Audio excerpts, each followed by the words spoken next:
Hey everybody, welcome back to the channel. My name is Holly. If you are joining me here for the very first time, welcome to a brand new series on my channel about our house fire. A series that I didn't really want to do, but nonetheless, here we are, and I'm being forced to do it because our house caught fire.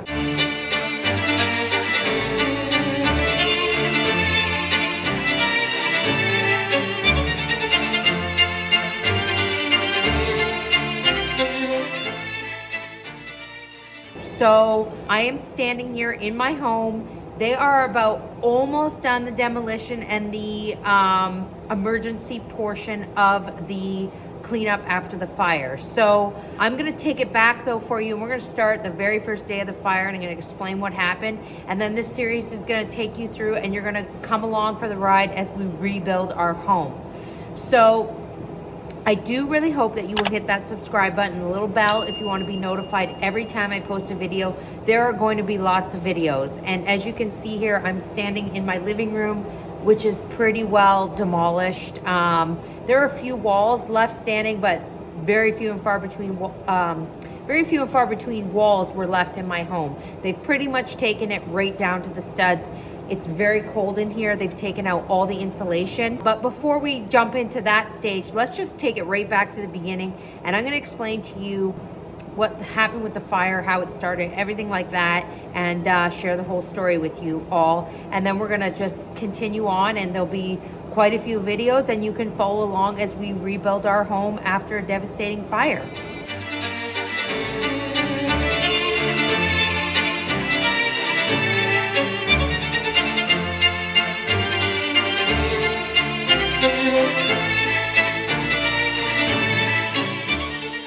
In our house, we heat our house with a wood stove. So we're out in the country and we run off propane. So my furnace is a propane furnace. So we have two big tanks outside at the exterior of the house, and a propane company comes and they fill up those tanks, and then you get a propane bill.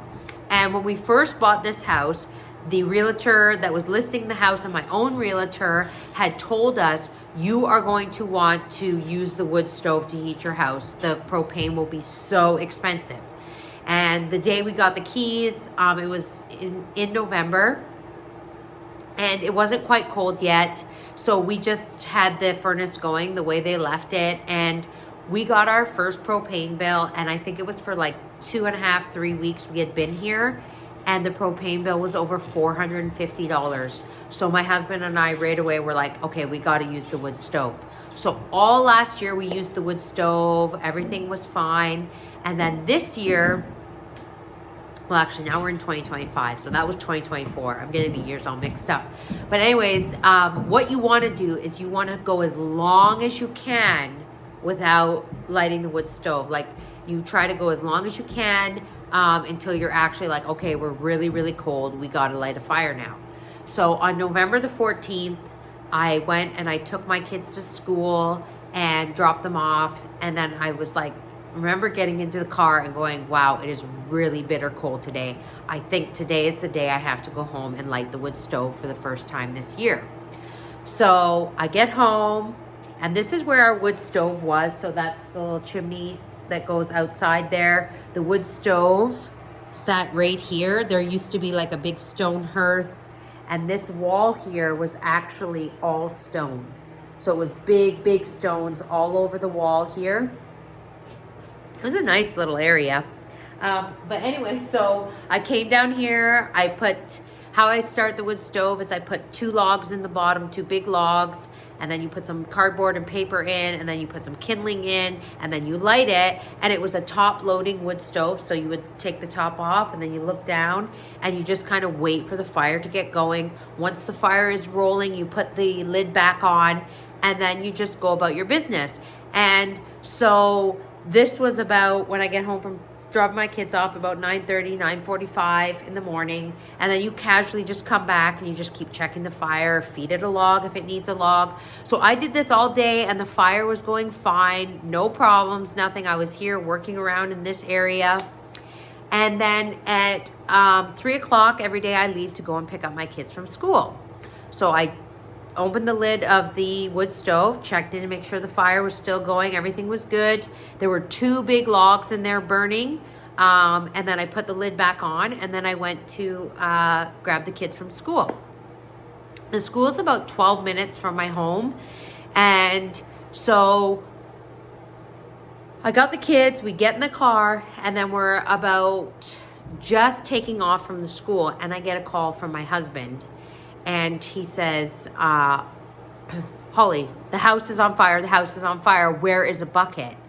And I'm like, well, if the house is on fire, why call 911? Why are you looking for a bucket? You know, but it's funny because when he said the house was on fire, I didn't actually think that the house was on fire. I thought it was like a little mini fire. I don't know what I thought, but I did not think that my house was on fire. And, so I'm like, well, I'm going to hang up. I'm going to call 911. So I called 911, and then I raced home. And by the time I got here, there was a volunteer firefighter here, but no fire department. And my husband was outside. His face was black with smoke. And they were just kind of walking around the house. And I got out, and I was like, what is going on here? Like, what happened? And my husband told me that when he got home, he opened the mudroom door, and actually, I'll take you up to where it was so you can envision it properly. Okay, so this is the area here where you first come into my house. This is our mudroom. So this is the door that my husband opened when he got home. And I'll just show you here. So if you open this door, you go out to the garage. So when he came in this door, he said when he opened this door, just a giant puff of black smoke came right out the door. So what he did was he actually ran into the smoke. But it's kind of a good thing that he did, because our dog was in here. So the first thing he did was he ran in and he got the dog, made sure he found her and got her out. And then he came back in and he went downstairs because he could see the flames from the top of the stairs. So I'll show you. I'm coming this way. I'm coming this way. So this is when you come in from that area, the mudroom here, this is where our kitchen was. And I actually have some pictures that I'll show on the screen too, so you guys can see. But he came in here, he came down this way, and this is where I was standing before. So you remember down there where the wood stove was. And he said the flames were all the way up, like waist high, all around the wood stove. And that's when he called me asking for a bucket. And I'm not laughing now because that's all you can do is just laugh about it, I guess. Because even when he called me to say the house was on fire, I was like, in my head, I'm like, why are you calling me? Like, if our house is on fire, you call 911. I don't know. I guess different reactions for different things. But anyway, so I guess I'll show you, he was going back and forth from this area here up to where our sink was, right over there, with a pot of water, putting these flames out. Back and forth is what he said. Just up and forth, back and down, up and back and down to get the fire out. It's kind of actually miraculous because when the firefighters actually got here, there wasn't a fire going. He had gotten it out. And the fire chief had told me that if my husband had not put the fire out and waited for them, our whole house would have been gone before they even got here. That's how fast the fire would catch and would take the whole house. So the majority of the damage, the fire damage from fire flames, was down there around the wood stove. But the majority of the damage caused was black smoke throughout the whole house. And that's because our floor down there was carpet.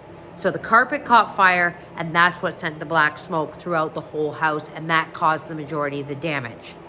So my husband got the fire out, and then we just sat outside forever. We couldn't come in the house because they had to get the CO2 levels down.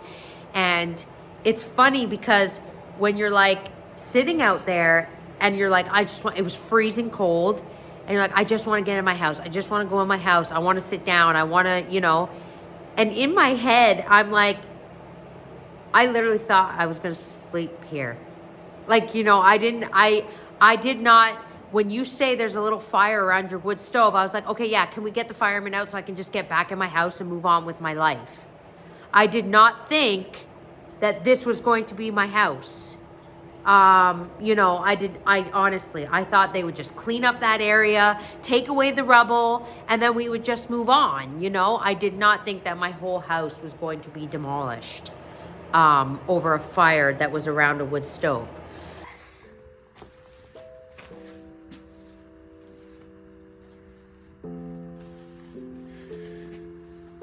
It's still hot in here, eh? You don't feel that? Really? What? Are they all...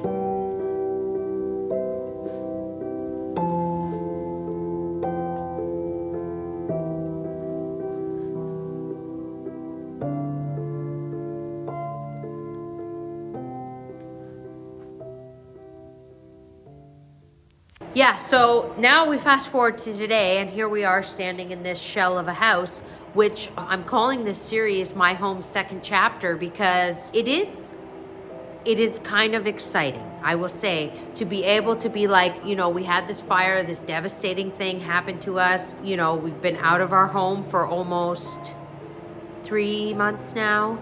What are we at here? 3 months? I'm into my 3rd month. It's been it feels like it's been 2 years, I will say that.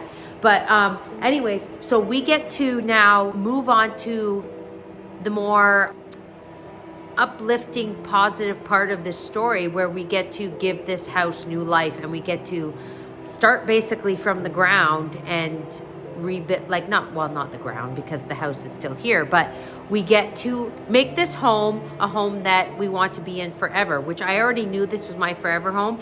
And if anything this fire has taught me, I know that now more than ever, because I want to get back in this house so bad. It is killing me. It's killing me to not be in my home. This is my home.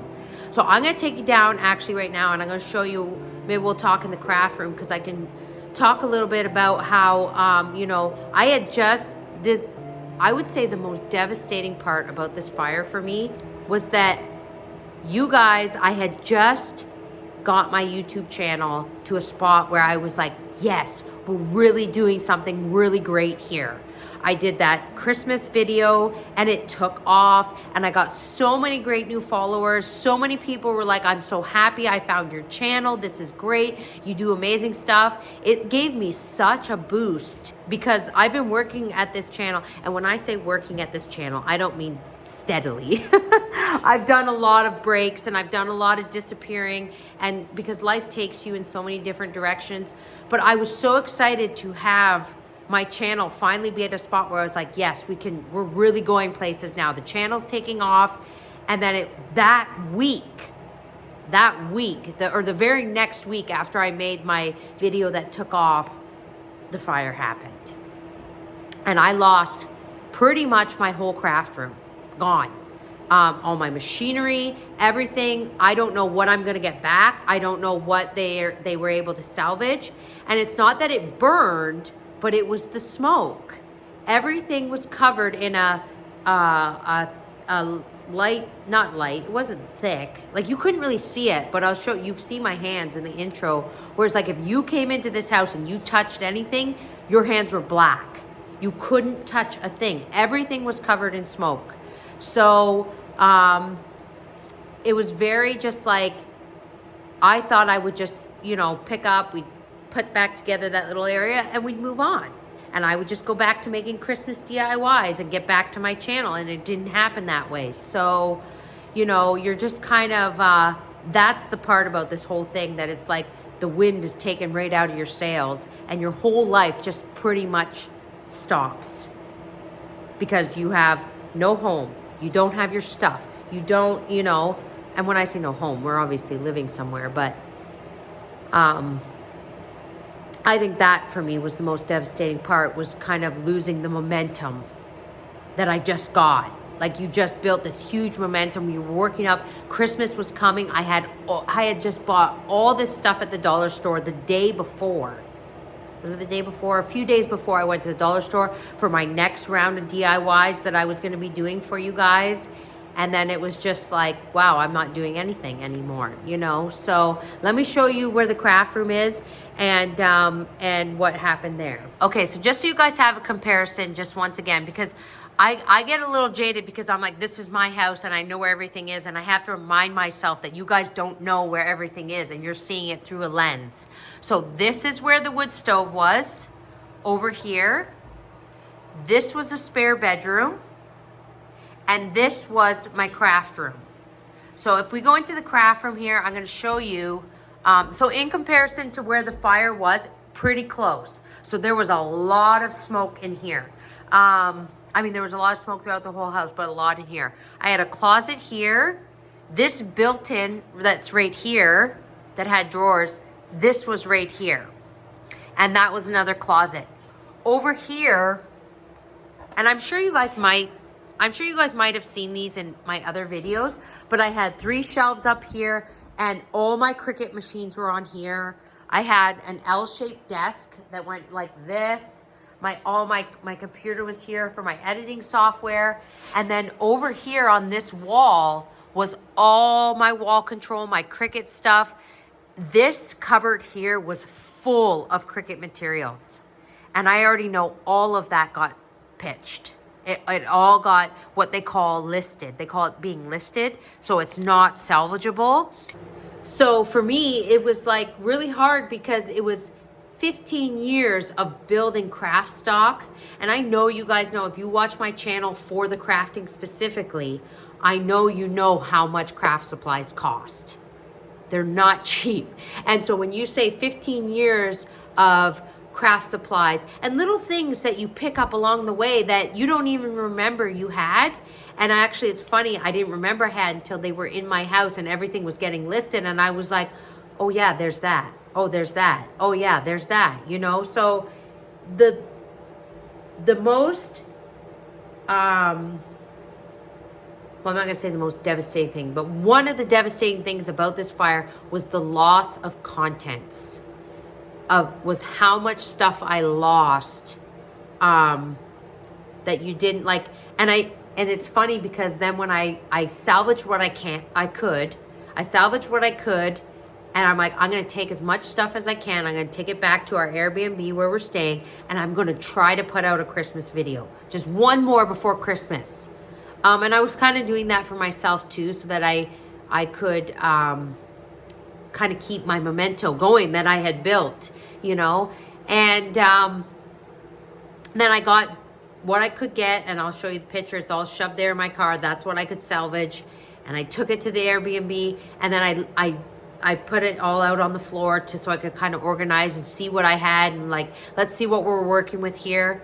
And then I got really sad in that moment because when I was looking around on the floor, I was like, after 15 years of crafting, this is what I have left.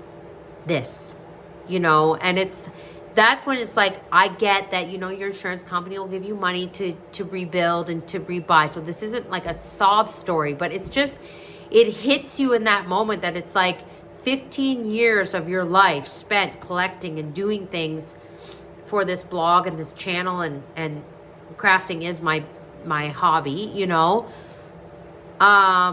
It is a little sad to see that, and to see, like, you know, now it's like you didn't go out one day and you didn't buy all this stuff in one shot. It's a collection of stuff over years, you know. So I'm anxious to see how, or not how, or but like where it's gonna go from here? Like, how am I going to rebuild my craft stash?